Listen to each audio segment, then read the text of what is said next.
Welcome to another edition of the Ad Podcast, streaming to you from beautiful Nashville, Tennessee.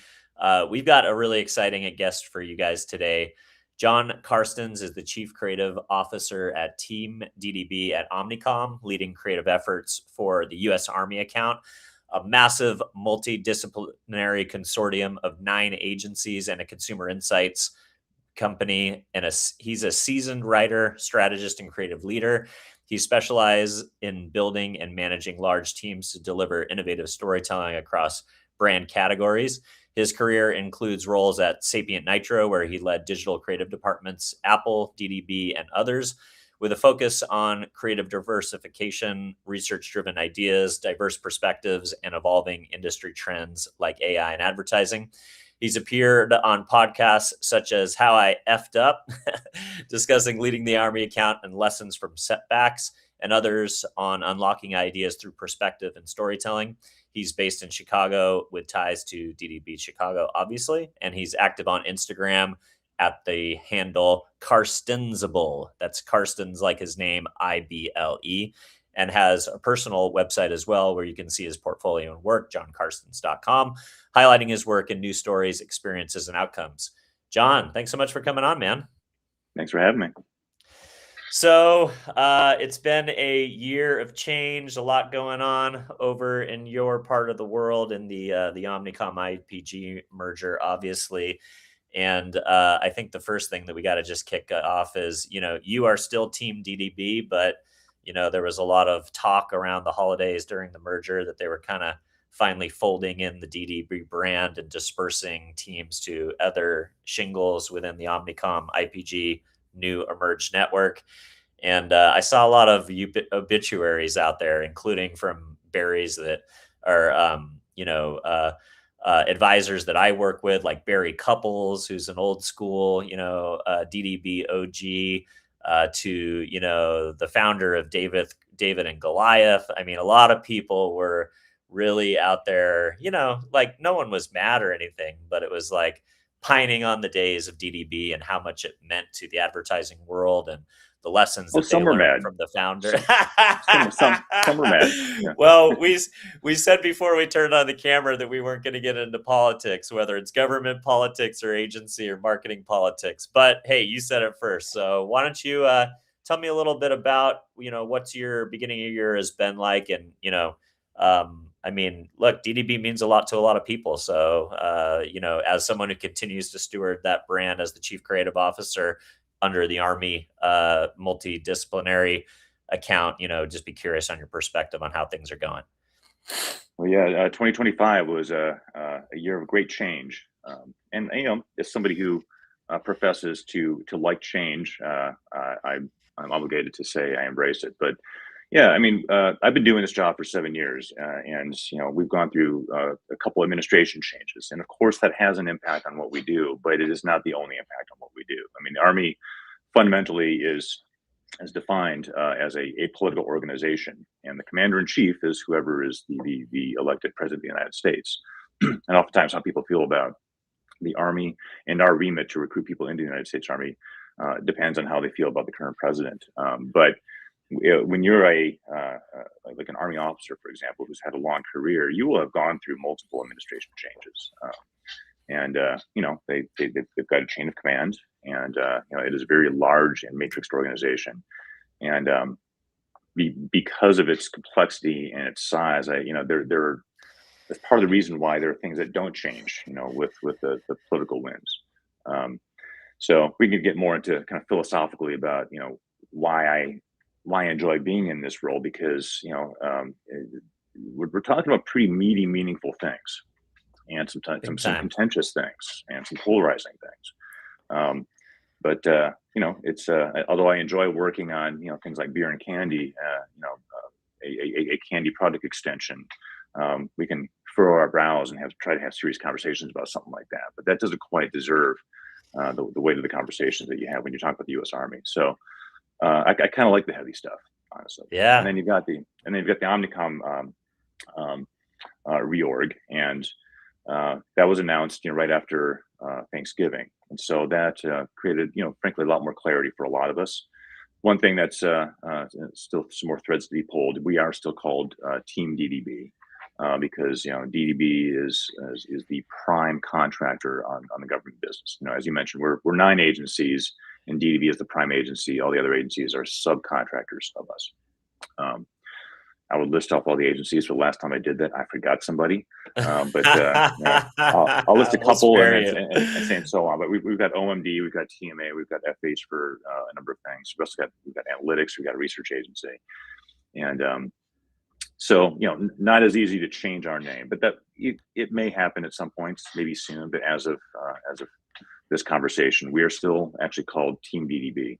But we are creating more connections to TBWA. Those are the 2 agency brands that they have collapsed together.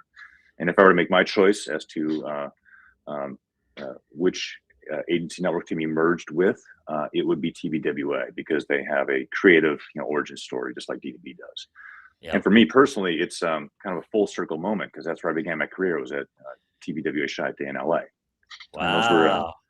That was my boss, my first boss in the business, wrote the Apple Think Different manifesto. That launched the Friday before the Monday of my first job in advertising. So that's my first job in the business. I worked on the Taco Bell Chihuahua. If anybody remembers that. So that was where I cut my teeth. So if I do become officially a TBWA Chiat employee again, then this would probably have to be my last agency. I'll throw a tiger here because it would just be too poetic now. It'd be a pretty cool full circle story. So, well, thanks for bringing me a little bit up to speed. And obviously, we want to dive into all of the great things and the work that you're doing at the Army. But you already kind of started to take us down memory lane a little bit. But I'd like to even take us back a little bit further. Where'd you grow up? Where'd you go to school, and what got you excited about getting into the advertising industry, and how'd you get in originally? I grew up in Oshkosh, Wisconsin, but then we moved to the countryside before my 3rd grade. So I actually spent most of my school years in a little town called Omro, OMRO, Wisconsin. Town of like about 3,000 people, like right in the heart of Dairyland. You stay at a friend's house overnight, and his dad wakes you up at 4:30 a.m. and you have to help feed the cows. Like that's where I grew up. Let's go. Like hardcore cheesehead. Although I mean, a hardcore cheesehead in terms of being a Packers fan, but I was never. I wasn't much of a snowmobiler, ice fisher, or deer hunter. So I always I didn't feel quite culturally indoctrinated there. My parents were not from there originally. Maybe that's why. So I wanted a different environment. Kind of once I had the opportunity to go to college, but in terms of where I decided to go, I actually was drawn to being an advertising creative when I was a sophomore in high school. Again, this little town in Wisconsin. Like, how do I even know that exists? But if anybody is old like me and remembers a show called 30 Something. The main characters were a creative team at this Philadelphia ad agency, and Michael, the smart, sensitive copywriter character, and you get to see their careers, and they get promoted into creative directors, and they've got relationship strife, and professional strife, and disagreements with their executive creative director, and then they say, we're getting the hell out of here. Then they win some awards, and they're being recruited by a Los Angeles ad agency. So that's part of the storyline. I don't know what season it was, and I had also read, I think it was like an article in CA or something that said that the show writers, based in LA, did a lot of their research at Chiat in LA. That was pre TBWA days. And so when they had this particular episode that sticks out in my head is they are being recruited to a LA agency, and they filmed that at Chiat. Wow. And, it was before they were, if anybody knows the agency where they are now, they used to be in the Binoculars building. So that's where I first worked. But before that, they were basically across the street I don't know who's there. I think Snapchat has been there most recently. Digital Domain, the VFX place, took it over after they left. But it was a warehouse space that they were in at the time. And the characters being shown around, and there's a basketball court. There are people in suits, people in hockey jerseys, dogs running around. They knock on this one guy's door, and he's this kind of really cranky ass like copywriter, and as long just like give me my tea and leave me alone, and they tolerate that because he's really good at what he does, and just the personalities, the styles, and yet it's creative, but it's also business. It's just like, oh my god, that's whatever the hell that is. I got to figure out how to do that because I liked to write, I like to draw. But I also like some of the analytical aspects. I was a math team kid as well, and it looked like it might be kind of a That's cool. convergence of those things. So, but then like how the hell do I get there?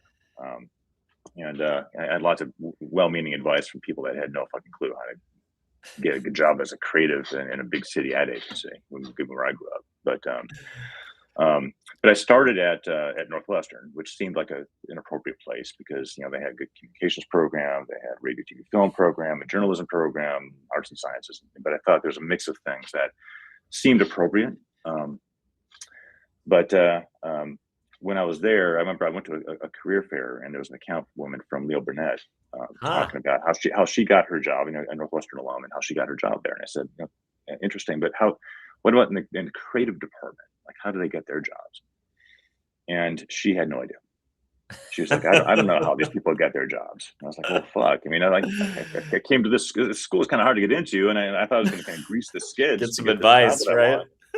And the alumni work network, if this is any indication of it, is useless to me. So I did spend a couple of years there, but I ended up transferring to the University of Virginia, which not necessarily with an eye toward staying on like a nice, clean professional track. It was actually a fellow student back at Northwestern that told me about Portfolio Center. And I thought, and how do you put together a portfolio when you don't have a job yet? And this idea of making spec ads. And so I thought, well, that could be my fallback. I'll see if I can put one together on my own. But in the meantime, I'm going to go to a different university that I think I might enjoy more. And it's really as simple as that. So I did that, and I did go to Portfolio Center for a couple of years after UVA, and got a apparently a good enough portfolio to get Los Angeles. Wow, that's pretty So cool. it was It's it was not necessarily a direct path, but yet for somebody to go from college to the portfolio program and right into their dream job, that is it's almost like scarily precise.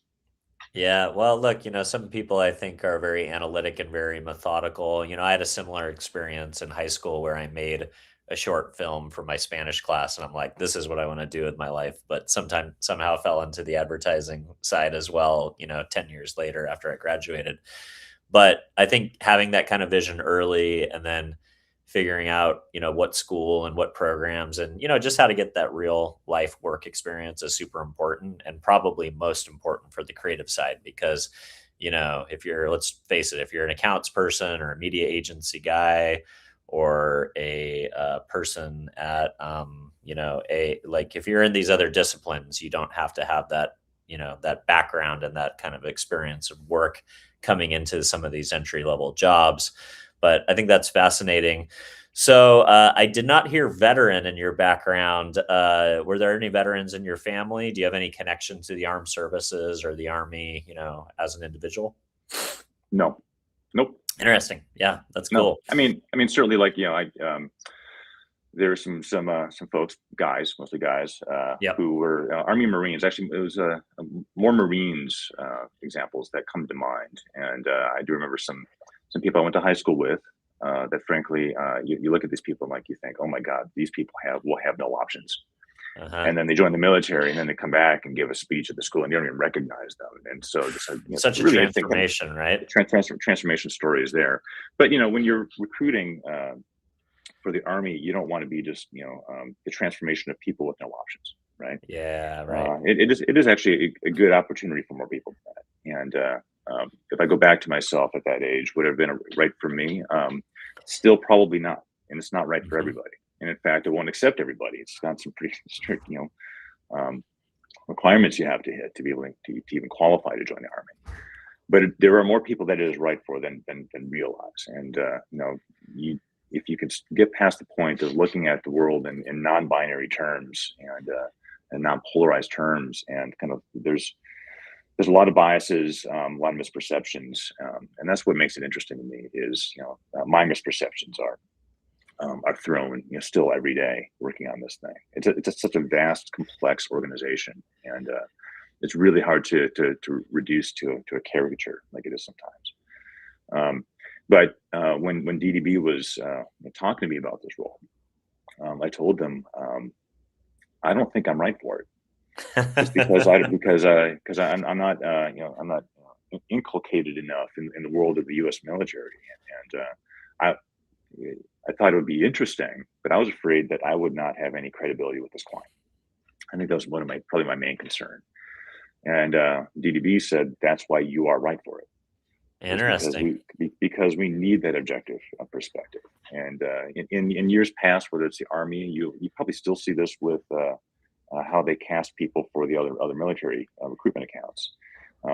And we do want to have some veterans or some people on the inside, and I Yeah, rely it's on good them. to have a little bit of both. You know, Yep. yeah, but you also need to have kind of the outsider's view, because we're trying to recruit outsiders. How do you express the Army value proposition to somebody who was not born into it? And big problem that the Army was having is that the vast majority of their recruits were from military families. I think going back to about 7 years ago, it was something north of 80% were coming Wow. from So it was that military families. heritage. It Yep. was a family business, and that's just not sustainable. That's a shrinking population of potential candidates. So they needed somebody with a bit of that, objective third party, but not a skeptical, but not cynical third party perspective. Like what really would be the reason why somebody who did not grow up into it would choose to make this choice.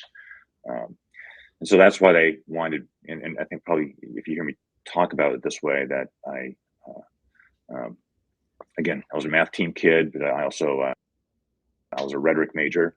I think in terms of I don't always talk like a creative, and I like to kind of break things down into logic chains and frameworks and things. They probably thought that's probably the kind of personality that would be appropriate for the Army and the way they operate and the way they make their decisions. I wrote a piece recently about trying to imagine what if the Beatles had to explain their entire song making process to the United States Army. And if they had to pre-explain it through the way we do when we're showing like our creative ideas, and we do a lot of charts and diagrams and frameworks and trapezoids and intersected circles and things and color coding to help with which course of action is the best one to take given the pros and cons. It's a very hyper rational way of presenting emotional things. But imagine if you had to do that, in the room, if John and Paul had to kind of break down like exactly what they're doing to an audience that doesn't quite understand the creative process, as they're trying to just kind of like through these wisps and whims and playing riffs on their guitar and things, kind of find where the song lives in their fingers and in their head. And it's not an environment that really operates that way. You're not going to go in and say we'll feel our way to the answer in the room. Yeah. That's just not the way this organization operates. And if you really think about what the Army needs to do and be to be successful as an organization, you really understand why you would not want it to be that type of organization. So Totally. it's a real brain bender, honestly. If you like puzzles, you might enjoy working on this. If you don't like puzzles, if you don't like, if your brain hurts too easily, you'll probably have a hard time with it. Yeah, it's interesting. I live in San Diego. The biggest employer in San Diego is the U.S. military. Mm-hmm. We get a lot of SEALs and special operators in our communities. I am definitely of the cloth that, feel like I missed my chance. I'm like a SEAL fanboy. I listen to Jocko. I listen to Sean. Some of these podcasts that are from these former Navy SEALs and these former special operators, and they just look like they have these like the most wild adventures and lives. But then you also hear about just all these benefits of like, you think about the cost of education now and the cost of buying a home and the cost of health insurance, like all the things that I hear, Gen Z and millennials complaining about. The Army actually provides the answer to all of their problems: home ownership, free education, health benefits. Like, you don't have to, I mean, yes, like there is always the danger. We live in a world that is constantly, and you see it every day with geopolitics, headlines popping up and down around the world. And we live in definitely in an era where militaries get deployed and see action. But at the end of the day, there's so many different jobs you can do within the military that don't include, carrying a machine gun as an infantryman on the front lines of war. There's so many support roles, whether it's logistics and computers or cybersecurity, or, just, you would know better than me, but there's 1,000 different things you can do within the Army. And then you get free college, you get to go to grad school, you get to, I got buddies in San Diego. They're just like, oh yeah, I'm just going to grad school because I can, because it's basically paid for. Yeah. It's like they optimize it. A friend of mine bought Jerry Buss's house from the Lakers on the VA loan in Rancho Santa Fe in San Diego. Is the largest loan the VA ever cut. And he was a submarine guy before he went to Harvard MBA. I just felt like I missed the boat. How do you think the Army, and I'm a guy that went to college, had a good high school upbringing, but just never even was on my radar. The one difference is, you talked about those kids that didn't have much. I had a friend who was from a family with a single mom, Hispanic dude that lived just down the block from me. And, he didn't do as well as we did in high school, some of our peers, and he went, and same experience. He went kind of skater, chip on his shoulder, a little bit of borderline, could have went either direction in life, and then came back just straightened up, lost all this weight, buff, all the chicks liked him. And he just came back with a new confidence and a new attitude. And he went on, now he's like a UFC guy, and he, rebuilds motorcycles. You can tell I'm very, I appreciate this culture and folks that come from this background. So I guess my question is, how do you reach the guy like me who, was totally open to the idea, but it just never fell into his orbit when he was of the right age to do something like that? Well, I think there's the benefits message, there's the careers message, but those are still pretty rational, functional messages. We need to get them out there. But again, remember, we're talking 17 and 18-year-olds, and and there are other things they're thinking about. One of the things I like to say is uncool is irresponsible.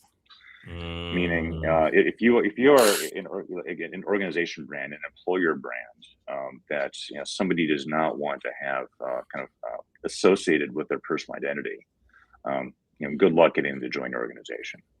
And it's not cool in just the purely superficial sense. I mean, yes, of course, if we want our films to look and feel cool, we want our VR experiences to be very kind of viscerally, so-called cool. But it's more about how do you make this an organization, a brand that you would want to be associated with your personal brand, with your personal identity.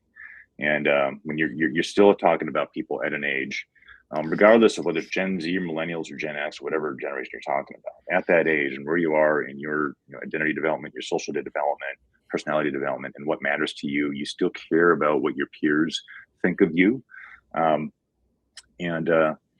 those things matter. So that's where a lot of our brand development comes in, and then we'll drill down into those functional things in a minute. But then there's also attributes development. And one thing that and this is hard to characterize, I think we've done a pretty good job so far, but we're still trying to figure out how we can express this in even more more memorable ways, which is you developing attributes, lifelong attributes, ready for anything. Your comfort threshold, or your threshold for discomfort goes up. Your threshold for uncertain circumstances and knowing what to do about it. Taken to the extreme, I was talking to a guy. He's a Green Beret from Huntington Beach. Called himself a BMX dirtbag kid who just on a whim happened to be riding past a Army recruitment center, decided to join, and then he got into it and really got into it, and now he's doing Green Beret training. He makes it. He's a Green Beret now, and one of the things he talked about was if somebody broke into his a family, children. If somebody broke into his home, he would know exactly what to do. and I wouldn't. Yeah, me neither. I like to think I do the absolute best, most macho thing as a protector of my family, but I probably piss my pants. 100%. I mean, I've been to the range Um, like maybe twice in my life. I took some agency people to a gun range in New York as like a lunch, like a, client entertaining situation. But then also, yeah, like you talk about so, I wonder, I mean, these podcasters, I'll go back to this for a moment. These guys have to be tremendous assets for you guys because, you think about guys like Jocko or Sean Ryan, multiple millions of subscribers, and all they do is break down war stories and interview people from the perspective of like what were the lessons learned from the military that you can apply to being an entrepreneur or being a dad or being a good husband or and then there's also like that's kind of the Jocko approach is kind of like the business, like taking the military and applying it to like how do you be better at things. And then there's maybe like a Sean Ryan that's got like way more reach, but he's just doing cool interviews and talking about like, crazy stuff happening in global events and bringing on like the AI guys from the military and talking about like the tech stuff. So there's kind of like the human interest, kind of like, but do you guys think about these kind of veterans that have gone on and become these like new media superstars as like assets? Like, do you leverage them or do you mine those shows for insights? Like, I'd be curious of just your thoughts on this rise of the military independent journalist or the military media property or the military themed influencer and how those get brought to life in storytelling for the Army. well, yeah, to an extent, it's when it's through the aperture of military, you basically it's kind of self-selecting, Mhm. right? So like Reddit/military or Reddit/army or these communities, you kind of have to have like a kind of an inborn interest into military as a subject, as opposed to if it's entrepreneurialism and the military thing crept into it. Mhm. So it's it's a we have a variety of different front doors we try to come in through, not necessarily things that kind of assume an interest in the military on the surface of it. And we also have we're trying to reach a very large population of people who some of them are really into the military, and it's like, why would you choose the Army over the Marines? But even with them, it's not quite as simple as we are the most aggro. We're more aggro than they are, so let's just join us. I mean, there's way more dimensions to it.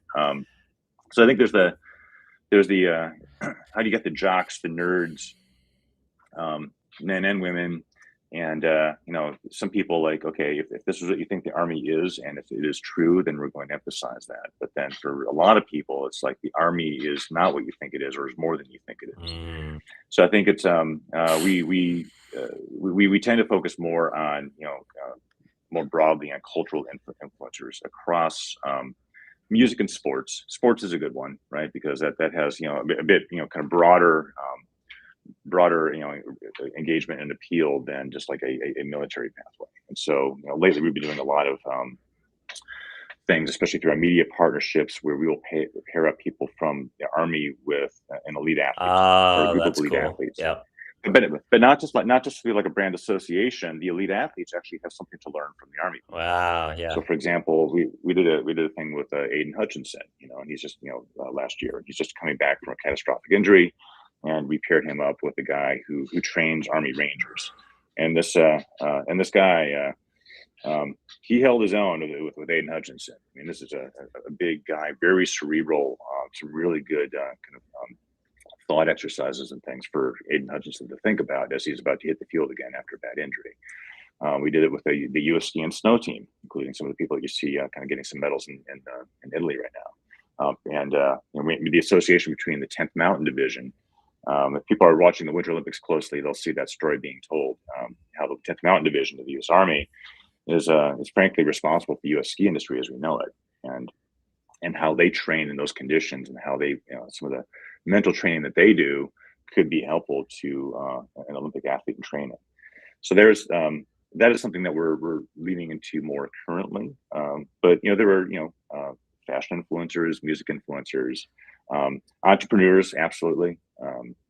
When you're an entrepreneur, I mean, you're entering a whole world of uncertainty, and how do you prepare yourself for uncertainty? The Army can kind of endow you with the attributes to do that. Yeah. Well, not only that, but with all things, there's more to be done. Totally. There's always more we could be doing, but there's a lot of angles. But then these more kind of like military first influencers that kind of then bridge it to other aspects of business, whatever.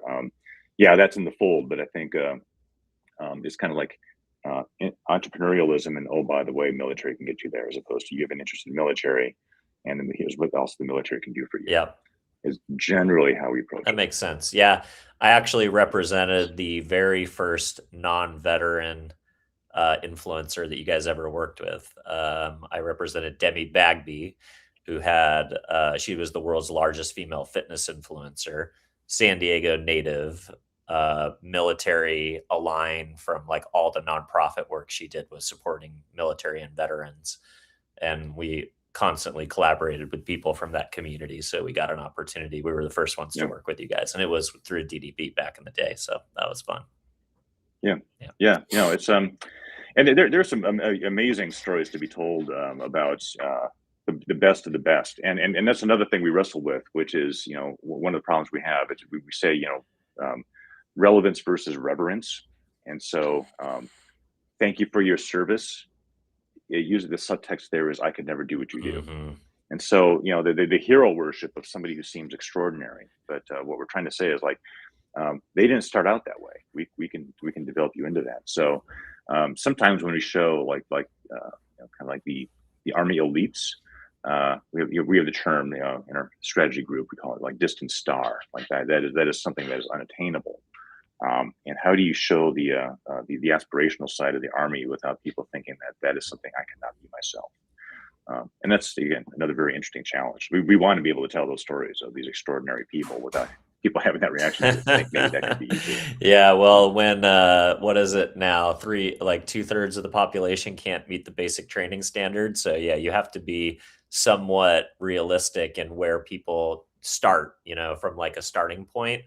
I wanted to talk a little bit about, something that you had touched on, which is the idea, you've led creative from everything from luxury cars with Mercedes, tech with Apple and BlackBerry, Wrigley's gum, and now the US Army.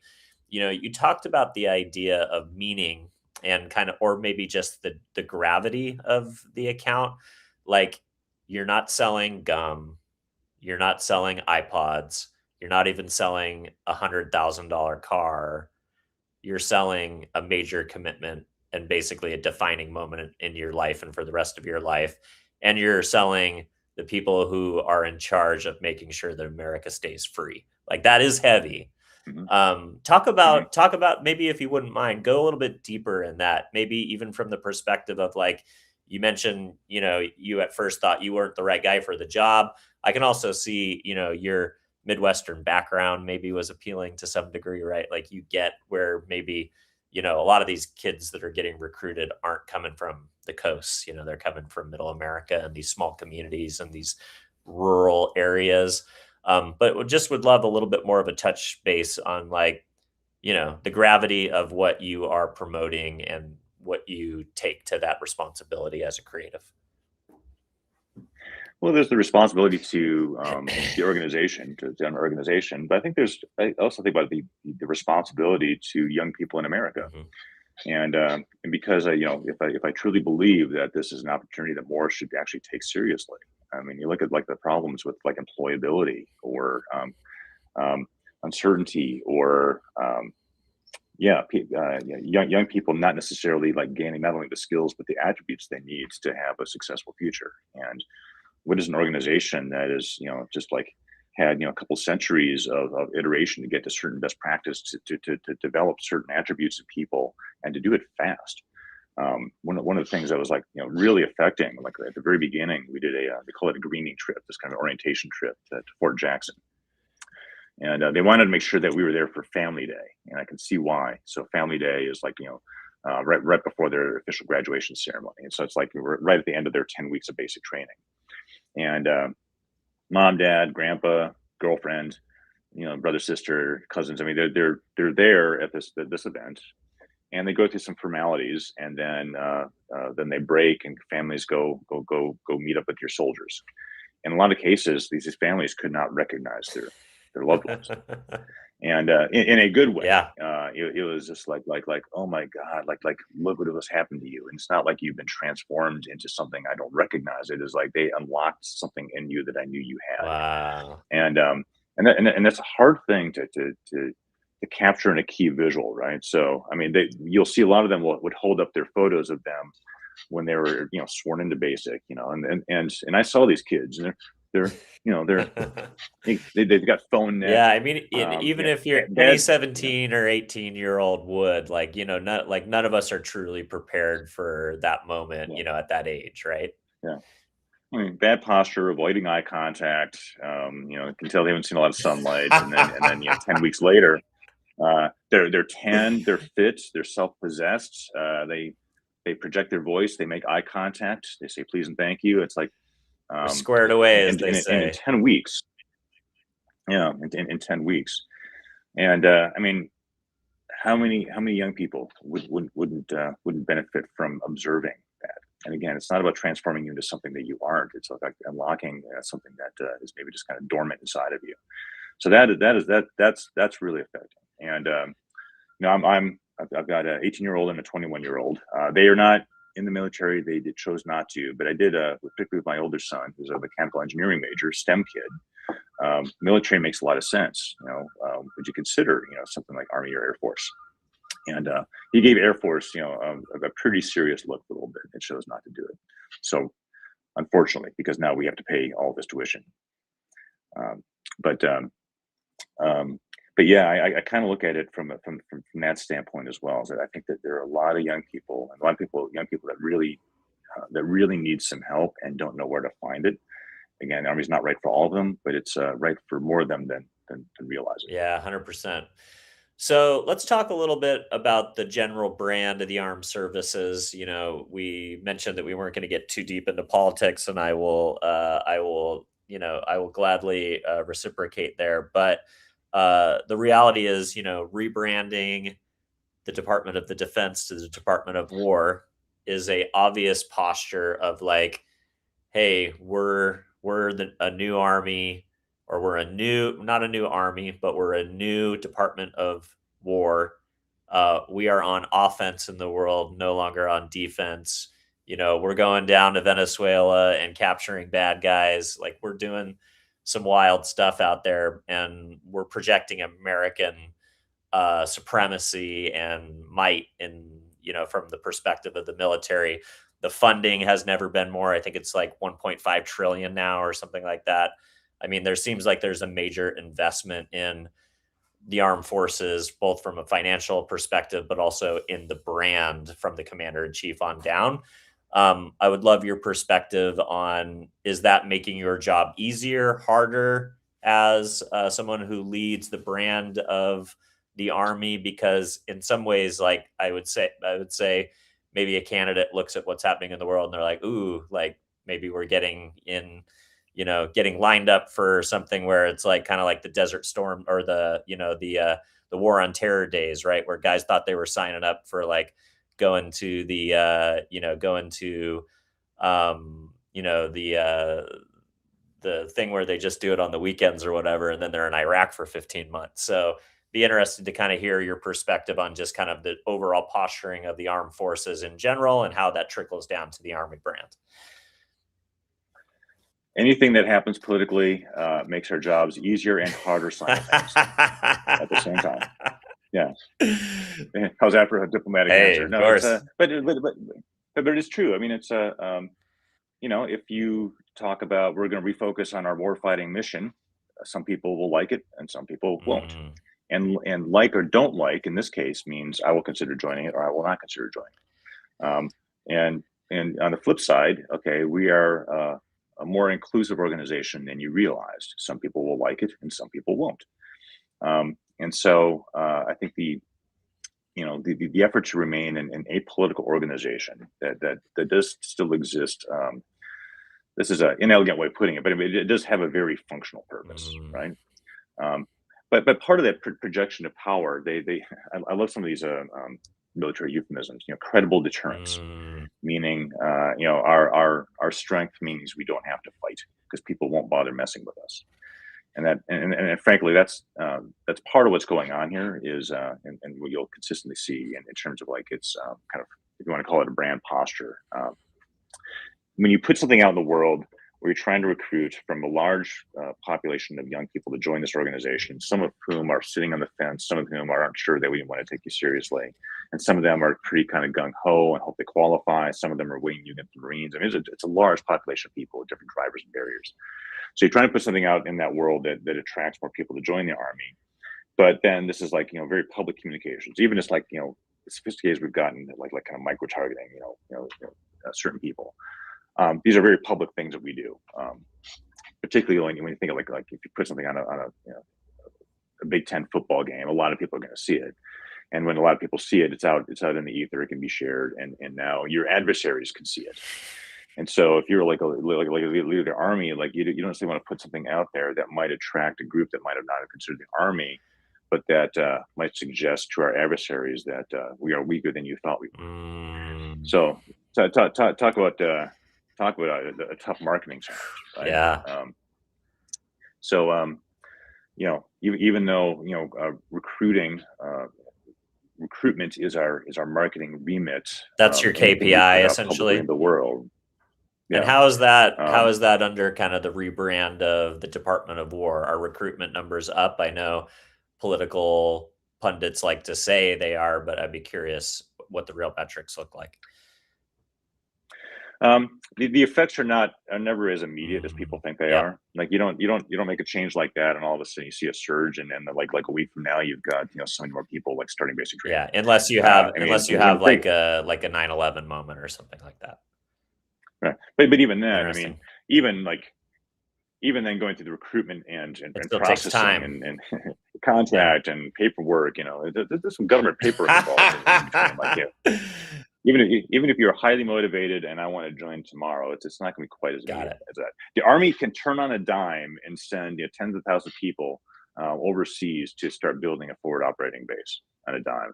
But if you are an individual that is hell bent on joining the Army, it doesn't actually go that interesting. And then you think about the people that need some convincing, right? And that could be like a multi-year effort. And so that's another thing we're trying to figure out. We measure the hell out of everything. I bet. But there's still that gap between I saw something, whether it was an ad, whether it was something on the news, whether it was a video game, a movie, that put something in my head that kind of started to kind of shift my thinking about it. But I wasn't old enough to join. And then when I turned 18, that was just like the beginning of the changing of my mind. Until we put neural implants in every human being, we're still not going to, be able to track all of those influences on somebody like coming around and joining the Army. But we, again, we've been doing this for 7 years. It's not just putting ads out in the world. We had to build a very sophisticated infrastructure in place, data infrastructure in place to understand like what's having the intended effects and what's not. And so our CRM system, our call center, like we do all those things. And how do we kind of like really evaluate like our lead scoring so that we are these really the Glengarry leads or aren't they? To make sure that we're helping the recruiters. It is so many factors here that will influence, and it's easy when you see a headline like this thing happened and then there's a surge in recruitment. It may have had an influence, but everything is multifactorial. And some of the effects that we're seeing now, some of the success we're seeing, we broke recruitment records last year. Some of those may have been because of political changes, but a lot of it was a 3-year process of changing minds of people that weren't that into the Army. So I love it, man. That's a long answer to say that it's never as simple as people totally think. Well, I think it's absolutely fascinating, and I love the new work that you guys are doing and some of the things that you guys are doing to align with endurance sports, because that's kind of like a taste of what the Army lifestyle might be, or aligning with travel, the idea that from the shores of Tripoli, it's in the song, right? It's like when you join the Army or you join the armed forces, you go on an amazing adventure and you see places around the world that you'll never get to see, maybe as a civilian, or maybe you wouldn't have the opportunity to do those things. At least those are stories that I've heard from many friends. So, John, if people want to learn more about the work that you're doing with the Army, or connect with you directly, learn more about the agency at large, where would you like to send folks? Well, if you want to join the Army, go to goarmy.com. Let's go. That's a good ad Uh, man right there. Always uh, gets the I, consumer plug in. I'll try to keep my website updated Yeah. with my Army case studies. I mean, we've done a lot of work over the last. It's kind of hard to harness. Yeah. I'm trying to figure out how Drinking to. from the fire We hose, we as we they we, say. we brought back the All You Can Be 3 years ago, and we've just done so much work, and we've got another major chapter of that campaign coming up. When I say campaign, it's like all the things, not just the traditional campaign elements. I'm also proud of what we've done for the National Guard. We just launched Uncommon is Calling, a new campaign platform Nice. roughly a year ago, and you'll see more coming out there, especially with regard to some mixed reality experiences that Ah, are very pretty cool. cool. Well, we'll have Um, to do another conversation about the AR VR stuff, because I know that's a big yeah, part of the immersive experience, and tying into video game and video game culture. And I think that would be a fascinating thread to pull on kind of the idea that some of these video games look as real as combat. And I think that's an interesting dynamic that could use further conversation. So we might have to have you on for a follow-up episode. But John, thank you so much for spending some time with our audience today. And for everybody that's at home, if this is the very first time you're seeing the show, don't forget to follow or subscribe. If you're listening to the show and you want to give us a review on whatever platform you might be listening on, that's how we find a larger audience organically. And if there is a creative out there, or maybe a brand marketer that you think could learn some lessons on about how John and his team apply marketing and just the brilliance of the DDB Team DDB family to this giant account of the U.S. Army, or maybe if there's a young person out there in the world who you think would benefit from a life or exploring options, at least in the armed services, specifically the Army or the National Guard, don't forget to share the show. And with that, John, I will wish you a great day. I'll be in Chicago early March. I hope to buy you lunch or coffee sometime. I will accept that. Let's do it. Let's do it. Thanks, John. This is fun. Thank you. Okay, I'll see you soon. Okay, take care.